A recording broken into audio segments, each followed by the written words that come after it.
Australia's military launched the seaborne evacuation of hundreds of people trapped in a southeastern town Friday, as the country braced for yet more catastrophic bushfire conditions. A Navy landing craft from HMAS Choules docked in the town of Mallacoota, where residents who had been stuck on the foreshore since New Year's Eve clambered aboard with family, pets and a few belongings. Around 1,000 people should have been evacuated out of that area by this afternoon.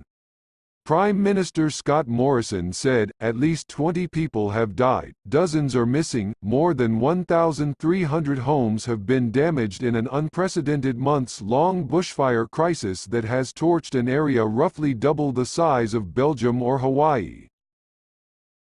And with temperatures expected to rise well above 40 degrees Celsius (104 Fahrenheit) again on Saturday, a state of emergency has been declared across much of Australia's heavily populated southeast. Tens of thousands of people have been told to leave their homes across 3 states. There is still a window for people to leave, said New South Wales Premier Gladys Berejiklian. If you don't need to be in the area, you need to leave, that window will close. Thousands of residents and tourists have been heeding that warning, fleeing a popular 300-kilometre (190-mile) length of coastline, with queues of cars stretching toward Sydney and Canberra.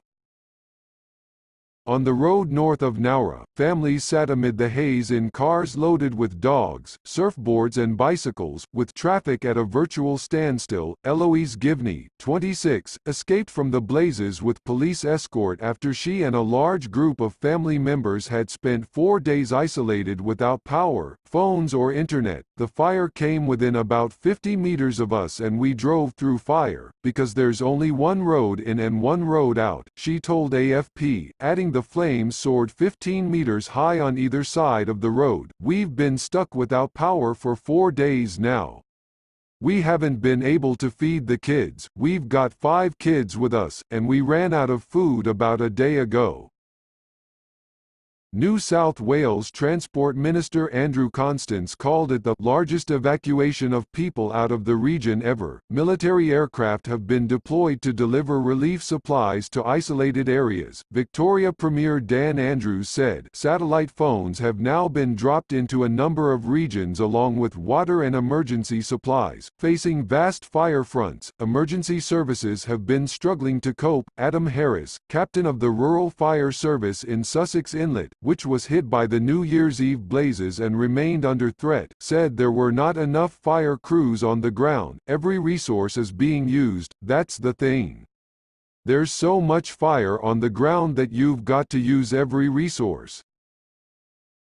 We don't have enough trucks to be everywhere. Political fallout. Conservative Prime Minister Scott Morrison, who was pilloried for holidaying in Hawaii as the country was ablaze, has come under renewed criticism for his handling of the crisis. Visiting the hard-hit town of Cobargo, Morrison encountered a tearful young mother and a volunteer firefighter who both refused to shake his hand, before returning to his motorcade amid a volley of abuse. "You won't be getting any votes down here, buddy," one resident yelled. "This is not fair. We are totally forgotten down here," another said. Morrison's Liberal ally and local parliamentarian Andrew Constance told 7 News the locals probably gave him the welcome that he probably deserved. "The feeling is bloody raw, and it's raw for a reason," he added, underscoring that grieving communities now face the prospect of again being without electricity or communications. "People are frustrated. People have suffered great loss. They're feeling very raw," Morrison said.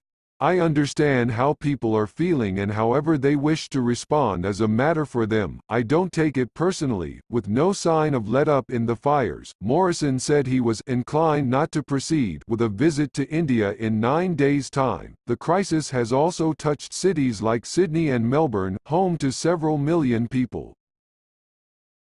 The blazes on Friday again shrouded Melbourne and Australia's capital in smoke, forcing the Canberra International Tennis Tournament to be relocated. Acrid smoke haze has travelled as far as New Zealand, turning the air over Glacier Peaks brown. Authorities in Wellington said New Zealand would be sending a further 22 firefighters to Australia to help.